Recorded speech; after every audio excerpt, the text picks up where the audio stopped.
से बोला जाता है, कान में बोला जाता है, गुरु मंत्र जिसे क्या कहते हैं। आज मैया पार्वती को नारद जी कहते हैं कि मैया यमन कथा सुनाए। मैया पार्वती ने कहा कि यमन कथा किसे कहते हैं? वो देखिए यमन कथा महादेव जी उन्हीं को सुनाते हैं जिनसे ज्यादा प्रेम करते हैं। अब नारद जी वहां से 9 2 11 वहां रुके करते।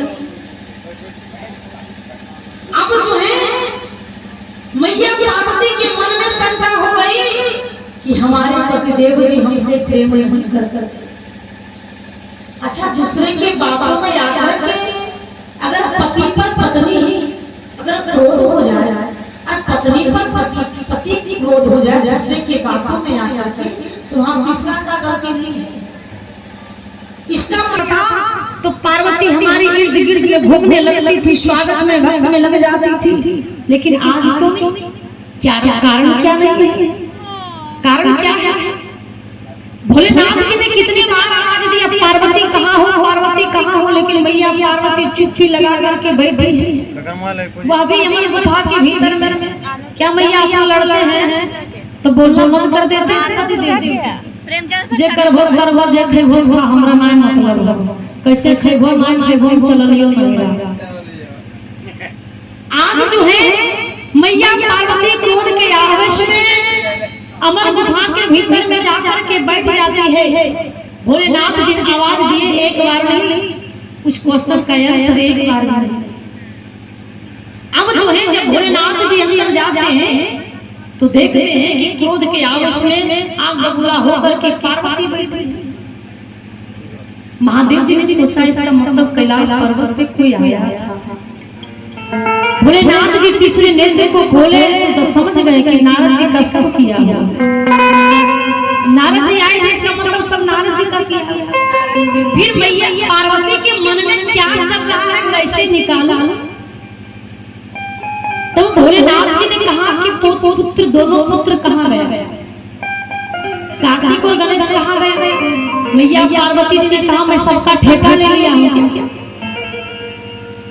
बड़ा पुत्र आवे खीर मांगे, छोटा पुत्र आवे लड्डू मांगे, आग आवे तो भांग घूंट निकले, सबका मैं ठेका ले लिया हूँ।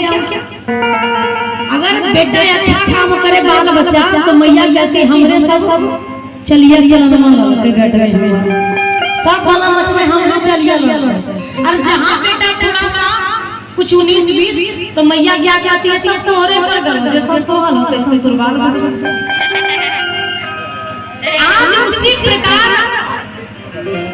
उसी प्रकार मैया पार्वती ने कहा कि मैं सबका ठेका ले लिया हूँ। क्या भोलेनाथ जी ने समझ गए कि दाल में कुछ काला है। भोलेनाथ जी ने कहा कि क्या हुआ बताओ तो सही, बताओगी तब ना। डॉक्टर के पास जाइए, बताइए तब दवा मिलेगी। बिना बताए दवा मिलती है क्या मैया? नहीं। मैया पार्वती ने कहा कि सबसे पहले ये बताइए कि आप हमसे प्रेम करते हैं कि नहीं? महादेव जी ने कहा कि तुमसे ये कौन कहा? प्रेम मैं तुमसे ही करता। मैं हनुमान का रूप धारण किया, पूछ में तुम्हें लिया। तुमने भी शपथ खाया कि लंका जब मेरा है तो लंका किसी का नहीं। अरे यही पूछ के मार्ग से लंका को तुमने जलाया। आधा यहाँ में तुम आधा यहाँ तुम हो, और तुम कहते हो कि मैं आप हमसे प्रेम करते कि नहीं? इस सोचने की बात है, कहने की बात है, फिर संसार के लोग क्या कहेंगे? बोल नहीं, आप हमसे प्रेम करते स्वामी तो यमन कथा जरूर सुनाएंगे। भोलेनाथ जी आश्चर्य में पड़ जाते हैं, यमन कथा के बारे में किसने कहा इसे? वह भी समझ गए कि सब नारद जी का किया। अब भोलेनाथ जी ने कहा कि चलो यमन कथा नहीं सुनाए लेकिन आज तो सुनाएंगे। मैया पार्वती कहती आज सुनाइएगा, कल क्यों? अगर मैया कह दे अपने पति देव जी को पत्नी कहती है कि सुनो इस समनमा लाए, अगर नाम ही देते हैं तो कका दुकानिया ले लो, घास ले लो, पैसा ना लो, गने ले लो, उधार ले लो, पैसे नहीं ला देते। क्यों नहीं ला दिए? माता पिता बोझा है आपके यहाँ ऐसे वैसे बात। अन्य पुरुष को किसी में सुखी नहीं, किसी में चैन नहीं। आज उसी कथा सुनाइएगा, उसके पहले क्यों नहीं? क्या कारण है?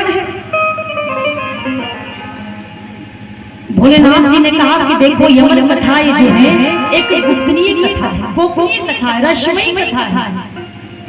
एक कथा हर किसी को सुनाया नहीं जाता है। अमर कथा का मतलब अमर तत्व, अमर तत्व की प्राप्ति हो जाती है। जिस प्रकार यमन पान करने से किसी का मौत नहीं होता है, उसी प्रकार यमन कथा जो भी सुन ले भूल कर भटक करके चुप करके उसका मृत्यु नहीं होता है। फिर संसार में अगर किसी का मृत्यु ना हो, सबको यमन कथा सुन ले, तो फिर संसार में लोग रहेंगे। इसलिए आज तक मुझे मैं यमन कथा सुनाया। आज भोलेनाथ जी कहते हैं कि हे पार्वती तुमने हट किया तो मैं तुम्हें सुना रहा हूं। भोलेनाथ जी यमन गुफा के कल्प वृक्ष के नीचे बैठ जाते हैं। मैया पार्वती उसकी चटाई आसन लगा करके बैठ जाती है। एक बार भोलेनाथ जी ताली को बजाए, भोलेनाथ जी का त्रिशूल जो है चारों दिशाओं में जा जाके चक्कर लगा रहा है कि कोई कर भूल कर कोई बैठा तो नहीं है। दूसरी बार ताली बजाते हैं। मैया पार्वती को कहा जाता है कि देखो तुम कथा के बीच में सोना, हो सकता मैं ही सो जाऊं, अगर मैं सो जाऊं तो तुम जगा देते। बोल ठीक है स्वामी, और क्या कथा के बीच में हूँ स्वामी कहना मैं सोचूंगा कि तुम सोई जगी हुई हो। बोल ठीक है। अच्छा पहले के दादा लोग किस्सा सुनाते थे, कहते थे बेटा बिचा चाहिए दादा हाँ दादा क्या कहते थे। लेकिन पहले के दादी लोग सोचते थे कि पुतरिया का खड़ा सुनते जे हम सुनती और परेशान रहती थी। लेकिन जिस दिन से मोबाइलवा चल गया है तो पुतरिया सोचता कखने मामा बाबा से पुतैला मैया बाबा जी हम मोबाइलवा दादी। यही कलयुग का जमाना बदल गया है। पहले कॉपी किताब रहे या ना रहे हाथ में, लेकिन आप घर घर में देखिएगा कि बच्चों के हाथ में मोबाइल नहीं देगा तो आपका घर में कोई काम ही नहीं होगा। चाहे भोजन बनाते हाथ को जला दी, रोटी को जला दी, सब्जी में नमक ज्यादा हो जाए सही 10 बात सुन लेंगे कोई बात नहीं, लेकिन मोबाइल में जो रील्स है वो देखना जरूरी है। और बच्चा ना देखे तो आज जो है भोलेनाथ जी ने कहा कि देखो तुम कथा के बीच में नहीं सोना। बोल जी स्वामी। कथा प्रारंभ हो गई। कुछ दिनों तक, वर्षों तक, युगों तक कथा चली। कुछ वर्षों के बाद मैया पार्वती सो जाती गहरी नींद में। जब भोलेनाथ की आंख को खोले तो देखते हैं कि पार्वती तो सोई है, लेकिन ये कथा के बीच में हूँ स्वामी कौन कह रहा है। भोलेनाथ जी ने देखा कि घोंसला में एक तोता का बच्चा है। फिर तोता का बच्चा आया कैसे? तो उस घोंसला में कथा से पहले सड़ा हुआ अंडा पड़ा। लेकिन उस यमन कथा में इतनी बड़ी शक्ति थी कि उस अंडे में जान आ गया। और अंडा जो था तोता का था, अंडा फटा और उससे चूजा में छोटा सा बच्चा। अब जो वही तोता का बच्चा छोटा सा चूजा था, वही स्वामी कह रहा था। भोलेनाथ जी ने सोचे कि ये तो यमन कथा सुन लिया, अब तो इसे मारना जरूरी है। एक डरेगा 7 घर डरना सेगा, इसलिए पहले इसी को टपकाना पड़ेगा। भोलेनाथ जी त्रिशूल भेजे मारने के लिए। मरने से सबको डर है भैया, मरना सभी को एक दिन, लेकिन मरने से सबको डर। अब जो है पहले वह तोता का बच्चा ब्रह्मा जी के पास गया बचने के लिए। ब्रह्मा जी ने कहा कि मैं भोलेनाथ जी से विरोध नहीं लूंगा। भगवान विष्णु के पास गया बचने, भगवान विष्णु भी कहा नहीं। तब तोता ने कहा, तोता का बच्चा ने कहा कि क्यों ना ब्राह्मण के पास जाना चाहिए। ब्राह्मण गया और ब्राह्मण के शरण में अगर जो चल जा है वो किसी को वह कठोर ब्राह्मण नहीं होता, वो अपने पास रख लेता है। अब तोता का बच्चा ब्राह्मण के पास गया, व्यास जी के यहाँ जाते हैं, पूछते हैं। तो व्यास जी के यहाँ कोई झोपड़ी, कोई कुटिया, कोई छुपने का जगह, घोंसला नहीं थी। तो व्यास जी की जो धर्मपत्नी थी, जो यज्ञाग्नि थी, वो सोकर उठी थी, जमुआई को ले लेती थी। जब जमुआई को ले रही थी, उसी समय वह बच्चा जो है माता बिटिका का गर्भ में चला गया। माता बिटिका जो है चिल्लाने लगी, माता बिटिका जो है रोने लगी, बचाओ बचाओ बचाओ। उनके पतिदेव जी व्यास जी आते हैं दौड़ करके। जब दौड़ करके आते हैं तो देखते हैं कि हमारी पत्नी रो रही है और उधर से भोलेनाथ जी का त्रिशूल आता है। त्रिशूल आता है, क्या क्या मां के घर से निकलो नहीं तो मैं मार दूंगा। वो पक्षी ने कहा कि तुम तो एक सुन लो कान खोल करके, तुम तो मान सकते नहीं हो। और क्यों? और मैं तो ये कथा सुन ली। तुम जा के भोलेनाथ जी को भेजो। भोलेनाथ जी भी आते हैं।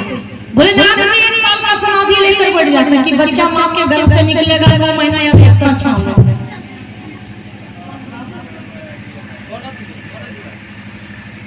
अब जो है 1 साल का समाधि जब लेकर बैठ जाते हैं तो पक्षी कहता है कि हे भोलेनाथ जी, आप 1 साल का समाधि लेकर बैठे तो मां के गर्भ में 12 साल का समाधि लेकर बैठा, आप चिंता मत कीजिए। अब गुरु चेला, कभी कभी गुरु से भी चेला आगे निकल जा। बेचारा 1 साल भोलेनाथ जी राह को देखे लेकिन वह बच्चा नहीं निकला। अब धीरे धीरे माता बिटिका जो है दुबली पतली जीर्ण शीर्ण होने लगी।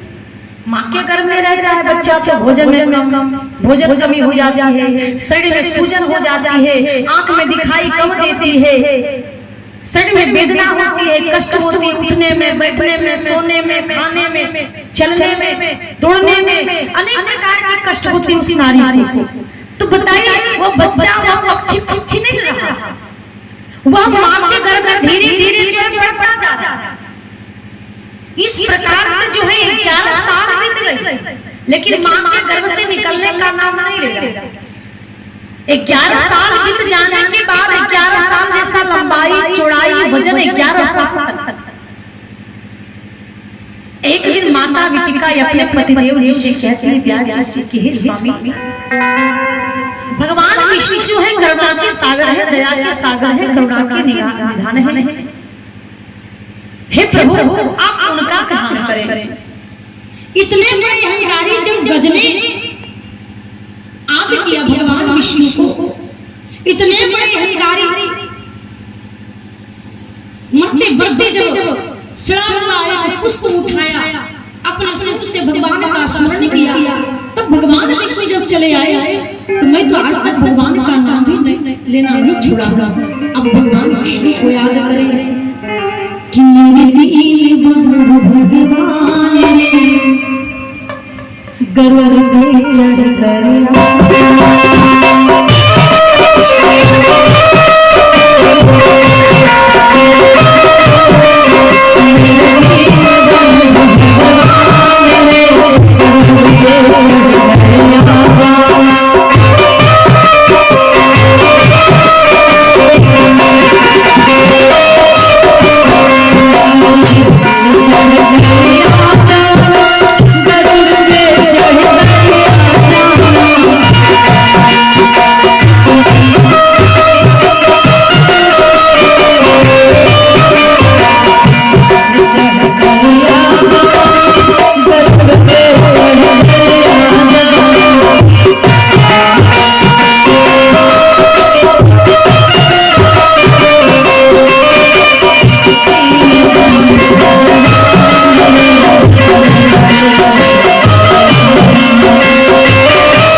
जी भी याद करते हैं कि प्यास की पुकार से कमलेश की पड़ी है और कमरे से करो प्यास जी भगवान विष्णु को याद करते हैं। अब भगवान विष्णु का वाहन क्या है? आप लोग तो भी कभी सुनते होंगे, मोबाइल है, टीवी है। अब तो फिलहाल में भी जगी हुई थी 18 अप्रैल से, जिसमें हम लोग थे महीने में 18, 19, 16, 17, 18, 19 और 20 से हम लोग हजारीबाग थे, इसमें हो गई थी। तो बताइए आप लोग कि भगवान विष्णु के वाहन कौन कौन है? भगवान विष्णु के वाहन जो है गरुड़ जी है। आज गरुड़ जी को भगवान विष्णु जी कहते हैं कि चलो एक भक्त ने मुझे बुलाया। अब गरुड़ जी को अहंकार हो गया क्या कि हमारे बिना भगवान विष्णु चल ही नहीं पाता। भगवान विष्णु ने कहा कि जब सत्यभामा का अहंकार मैंने तोड़ा, हनुमान का अहंकार तोड़ा, जब मैं अर्जुन का अहंकार तोड़ा, तो आज इसका भी अहंकार तोड़ा। भगवान विष्णु क्या करते हैं? उनके कंधे पर एक कनिष्ठ उंगली को रखते हैं। उस वजन को बताइए, जो संपूर्ण शरीर को लेकर के उड़ते थे, आज वो कनिष्ठ उंगली को लेकर के उड़ नहीं पाता। इसका मतलब यही था। और यही हार किसी का नहीं हुआ, न रावण का हुआ, न कौरव का हुआ, न कंस का हुआ। अब जो है जल्दी छोड़ करके भगवान विष्णु जी वहां चले जाते हैं। भगवान विष्णु जी कहते हैं माता विटिका को सबसे पहले प्रणाम करते हैं। भगवान विष्णु ने कहा कि तुम जो भी हो तुम्हें प्रणाम करता हूँ, माता विटिका को कष्ट मत दो, मां के गर्भ से निकली। देखो संसार में भी आकर देखो, संसार कितनी सुंदर है। पक्षी ने कहा कि प्रभु संसार सुंदर है लेकिन कागज का फूल जैसा है। संसार तो सुंदर है, कागज का फूल तो सुंदर दिखती है लेकिन सुगंध नहीं होती है। इसी प्रकार संसार में तो सभी अपने हैं लेकिन अपने कोई होते ही नहीं।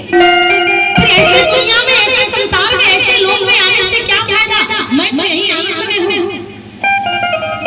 अगर आप मुझे संसार में लाना चाहते हैं तो आप मोह माया में मुझे बुलाइए। मुझे मोह माया में जन्म नहीं लेना है। आप एक क्षण के लिए मोह माया रोके, तब मैं भगवान, तब मैं माता विटिका के गर्भ से निकलूंगी। जैसे ही भगवान विष्णु जी एक क्षण के लिए मोह माया रोकते हैं, उसी समय श्री शुकदेव जी महाराज जी का जन्म हो गया। प्रेम से बोलिए श्री शुकदेव जी महाराज की। समझ में आई भैया आप लोग? कितने लोग को समझ में आई कथा? सभी लोग आए ना? इन्हें जानने के बाद कि क्या क्या बोले? प्रेम से बोलिए भक्त सर्वभूत। आइए जाते जाते एक भजन, इसके बाद मंगल में आरती होगी।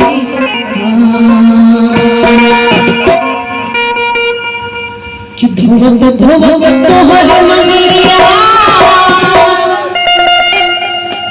अरे हथवा मेरा काबन नहीं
है